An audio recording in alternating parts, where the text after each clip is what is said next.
हफ्ते थोड़े से मंथ्स रह गए हैं। तो लास्ट 3 मंथ्स में अभी से अगर आपने कोई भी बिल्कुल भी तैयारी नहीं की है तो भी कोई टेंशन वाली बात नहीं है। अगर आपकी तैयारी थोड़ी बहुत चल रही है तो भी आप इस प्लान को एग्जीक्यूट कर सकते हो। तो हमने लास्ट 3 मंथ्स हमारे लिए बहुत इंपॉर्टेंट होते हैं एग्ज़ाम्स के लिए। तो उसमें हमने कैसे तैयारी करनी है, सारे सब्जेक्ट्स में आप इसको अप्लाई कर सकते हो, लेकिन मैं आपको सिर्फ मैथ्स के लिए बताऊंगी। तो इसमें आपने करना क्या है, सबसे पहले आपने एनसीईआरटी बुक को फॉलो करना है, क्योंकि ये हमारी मस्ट है बुक। ठीक है, आपने इसमें नंबर ऑफ़ चैप्टर्स, आप एक चार्ट बनाओगे, एक पेज, नंबर ऑफ़ चैप्टर्स देख लेने हैं। ठीक है, और नंबर ऑफ़ डेज़ हमारे पास कितने हैं, सबसे पहले आप ये काम करोगे। Number of chapters, number of days, 15 chapters हैं। ठीक है, आप डिसाइड करोगे कि मेरे पास कितने डेज़ हैं, तो मेरे को एक चैप्टर के लिए कितने डेज़ लगाने पड़ेंगे। ठीक है, तो इसमें सबसे पहले हमने क्या करना है, जैसे आपने एनसीईआरटी स्टार्ट करनी है। अगर आपकी ऑलरेडी चल रही है तो भी ठीक है, तो भी आपको रिवीजन करनी चाहिए। अगर आपको बिल्कुल भी कुछ नहीं आता तो भी आप आज से स्टार्ट कर सकते हो। एक भी दिन आपने अभी वेस्ट नहीं करना है। तो आप इसमें करोगे क्या कि जैसे आपने एनसीईआरटी चैप्टर नंबर 1 आपने बुक का लिया।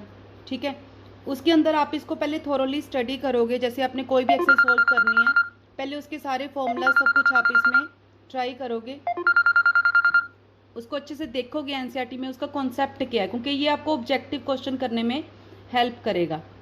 ठीक है, जब आपको कॉन्सेप्ट समझ आ गया उसके बाद आप क्या कर सकते हो, आप वीडियोस देख सकते हो। ठीक है, जैसे मेरी भी इसमें वीडियोस डली हुई है, maths classes with Kamal ma'am, आप वो देख सकते हो। जब आपको कॉन्सेप्ट क्लियर हो जाए, आपने एक बार सम्स को थोरो कर लिया है देख के, ठीक है, उसके बाद आपने क्या करना है, जैसे आपने फर्स्ट सम सॉल्व किया एनसीईआरटी बुक का, चैप्टर 1 का फर्स्ट सम आपने सॉल्व किया एक्सरसाइज का, तो वो आपका पहली बारी में ही सॉल्व हो गया। ठीक है, तो आपने क्या करना है, एनसीईआरटी बुक के ऊपर ही आपने टिक लगा देना है। सेकंड सम किया, वो भी हो गया। सपोज करो कि आप थर्ड सम कर रहे हो, ठीक है, उसमें आपको पहली बार में आपका आंसर नहीं आया, आपको एक बारी और ट्राई करना पड़ा। ठीक है, तो आप क्या करोगे, उसके ऊपर 2 सर्कल्स लगा लोगे। ठीक है, पहले वाले के ऊपर आपने टिक लगाया, दूसरे वाले उसी क्वेश्चन के ऊपर जो थर्ड क्वेश्चन लिखा हुआ है उसके ऊपर आप एक सर्कल लगा लोगे। ठीक है, क्योंकि ये सम आपका 2 अटेम्प्ट्स में या 3 अटेम्प्ट्स में आपने सॉल्व किया कॉन्सेप्ट समझने के बाद। ठीक है, फिर फोर्थ सम जैसे आप कर रहे हो वो भी आपका आराम से हो गया। फिफ्थ सम आप कर रहे हो, ठीक है, वो आपका अटेम्प्ट करने के बाद, कितनी बार अटेम्प्ट करने के बाद भी आपका आंसर नहीं आ रहा है, आपको दोबारा से वीडियो देखनी पड़ी है, तो आप उसके ऊपर क्या करोगे, फिफ्थ सम के ऊपर आप एक रेड कलर का सर्कल लगा लोगे। रेड कलर का पेन आप इसमें यूज़ करो, क्योंकि वो अलग से आपको इसमें दिखेगा। ठीक है, तो ये सब करने का फ़ायदा क्या होगा, एक तो आपने नंबर ऑफ डेज डिसाइड किया है कि मैंने एक चैप्टर को, मान लो कि मैंने 10 डेज देने हैं। ठीक है, तो 10 डेज में आप उसकी एक्सरसाइजेस को डिवाइड कर लोगे। ठीक है, तो जब वो डिवाइड हो जाएगा तो आपने उसी स्पीड पे चलना है कि आपने एक चैप्टर को 10 डेज में ही कंप्लीट करना है। वो आप अपने आप के साथ ईमानदार होगे कि मेरे को कितना आता है और कितना नहीं, क्योंकि हर बच्चे की स्टोरी अलग है, हर किसी ने अलग अलग पढ़ा हुआ है, तो आपने किसी के ऊपर नहीं जाना है, आपने अपना एक्शन प्लान बनाना है। तो जितने भी डेज आपके पास बन रहे हैं, आप नंबर ऑफ डेज को डिवाइड कर लोगे। जब से आपके प्री बोर्ड शुरू होने हैं उससे पहले आपको सिलेबस खत्म करना पड़ेगा। ठीक है, तो ऐसे आप चैप्टर कंप्लीट कर लोगे। एनसीईआरटी जो है मस्ट है, क्योंकि काफ़ी पेपर एनसीईआरटी में से ही आता है। सबसे पहला स्टेप आप करोगे, एनसीईआरटी कंप्लीट करोगे। ठीक है, उसमें आप रेड मार्क कर लोगे। ये वो क्वेश्चन है जो आपको अटेम्प्ट करने के बाद भी नहीं आए हैं, देखने के बाद वीडियोस।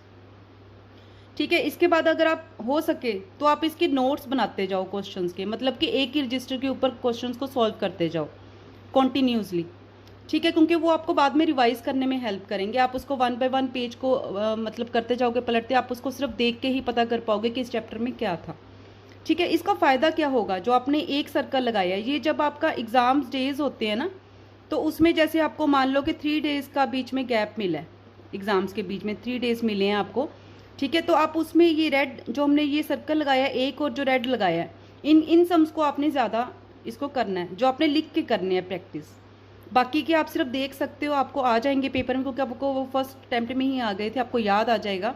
ये जो 2 तरीके के सम्स हैं, जो हमने सर्कल लगाया और जो रेड सर्कल लगाया है, ये आपने एग्ज़ाम में रिटन प्रैक्टिस करनी है। इनके ऊपर आपने ज़्यादा टाइम लगाना है इन 3 डेज़ में, जो एग्ज़ाम के डेज़ के होंगे।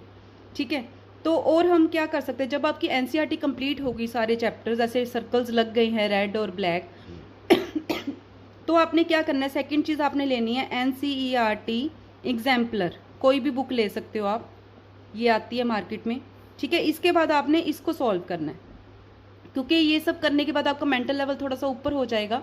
तो उसके बाद आपने एनसीईआरटी एग्जाम्पलर करना है। इसमें भी आपने बिल्कुल सेम चीज़ करनी है, जो क्वेश्चंस आपके फर्स्ट अटैम्प्ट में हो गए हैं, ठीक है, फर्स्ट अटैम्प्ट के जो क्वेश्चंस हैं उनको आपने टिक लगाना है, ठीक है। जो क्वेश्चंस आपके 2 और 3 अटैम्प्ट्स में हुए हैं उनके ऊपर आपने सर्कल लगा लेना है कोई भी कलर का, ठीक है। और जो आपसे नहीं हो रहे हैं, जो आपको डिफ़िकल्ट लग रहे हैं, उनके ऊपर आपने रेड कलर का सर्कल लगा लेना है, ठीक है। बिल्कुल सेम चीज़ हमने करनी है। इसके बाद भी अगर आपके पास टाइम बचता है, थर्ड चीज़ आपने क्या करनी, जो इसमें ज़रूरी है वो मैं बता रही हूँ, इसके अलावा आप कुछ भी कर सकते हो, एक्स्ट्रा बुक्स पढ़ सकते हो, RD शर्मा, ठीक है, या फिर एग्ज़ाम आइडिया, कोई भी बुक पढ़ सकते हो। लेकिन ये जो है, ये जो मैं बता रही हूँ ये मस्ट है, ये आपने करना ही करना है। और थर्ड चीज़ जो मैं आपको बता रही हूँ, इसमें आपने करने हैं 10 ईयर पेपर्स,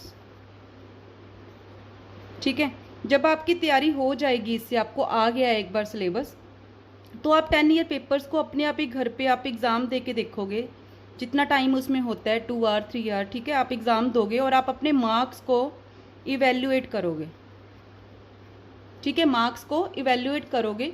तो वहाँ से जब आप पेपर अटैम्प्ट करोगे घर पे 10 ईयर के क्वेश्चंस, तो आपको ये पता लग जाएगा कि मुझे क्या आता है, कौन से चैप्टर में मुझे डिफ़िकल्टी आ रही है, कौन से चैप्टर मेरे से आराम से हो रहा है। तो जो आपको यहाँ पे डिफ़िकल्टी आएगी एग्ज़ाम में, जहाँ पे आपके मार्क्स कट हो रहे हैं, ठीक है, वो चैप्टर्स को आप दोबारा से रिवाइज करोगे। मैं आपको बिल्कुल फुल प्रूफ तरीका बता रही हूँ, ये बहुत कामयाब तरीका है, मैं काफ़ी साल से यही अप्लाई कर रही हूँ अपने स्टूडेंट्स के ऊपर। तो आप उसको रिवाइज करोगे चैप्टर्स को, ठीक है। तो फिर से आप उसको वही वाले जो 10 ईयर एग्ज़ाम्स हैं जो लास्ट बच्चों को आ चुके हैं, ठीक है, वो आप फिर से दोगे, तब तक दोगे जब तक कि आपके सारे चैप्टर्स, आपके क्वेश्चन जो हैं वो सॉल्व होने नहीं लग जाते हैं, ठीक है। तो अगर आपको ये सब करने के बाद फिर आपने क्या करना है, 10 ईयर जो एग्ज़ाम्स हैं, पेपर्स हैं, ठीक है, वो आपने 4 to 5 टाइम्स आपने इसको प्रैक्टिस करना है। ये आपको टिप्स पे होने चाहिए सम्स, कि सम्स को देखा, स्टेटमेंट देखते ही आपने फटाफट उसको सॉल्व कर दिया A to Z, ठीक है। तो ये सब आपने करना ज़रूरी है। इसके बाद आपके प्री बोर्ड एग्ज़ाम आ जाएंगे स्कूल के, ठीक है। तो उसमें आपने फिर पेपर अटैम्प्ट करोगे जब ये सब करने के बाद, उसके पहले का टाइम आपने इवैल्यूएट करना है कि मेरे पास कितना है। अपने आप के साथ बिल्कुल ऑनेस्ट रहना है कि मुझे ये आता है, मुझे ये नहीं आता है, ठीक है। आप रिवीजन टाइम टू टाइम कर सकते हो, वीडियोस देख के, आप उसको वीडियोस देख के काफ़ी हद तक हमारे दिमाग में वो क्वेश्चन जो है वो आ जाता है, हमें उसका मेथड क्लियर हो जाता है स्टेटमेंट का। तो प्री बोर्ड एग्ज़ाम में जब आपके मार्क्स आएंगे, तो वहाँ से भी आपको, मान लो आपके 93% आ रहे हैं, 95% आ रहे हैं, ये जो मैं आपको प्लान बता रही हूँ इसमें आपके 95% तक नंबर बड़े आराम से आ जाएंगे, इससे ज़्यादा भी आ जाएंगे। तो इतने मार्क्स आपके आ रहे हैं, यहाँ से आपको काफ़ी हद तक आइडिया हो जाएगा कि इस टाइप के एग्ज़ाम क्वेश्चन जो है मैं सॉल्व नहीं कर पा रहा, ठीक है। तो फिर आपने क्या करना है, क्योंकि अब आपका सिलेबस तो हो ही चुका है एनसीईआरटी एग्जाम्पलर, तो आप क्या करोगे, एक्स्ट्रा बुक में से, ठीक है, क्वेश्चंस को, उस टाइप के क्वेश्चंस को प्रैक्टिस करोगे, ठीक है। एक्स्ट्रा बुक में टॉपिक वाइज क्वेश्चंस दिए होते हैं, उसको आप प्रैक्टिस करोगे, ठीक है। तो एग्ज़ाम तक जो है आप बिल्कुल ही प्रिपेयर हो जाओगे, ठीक है।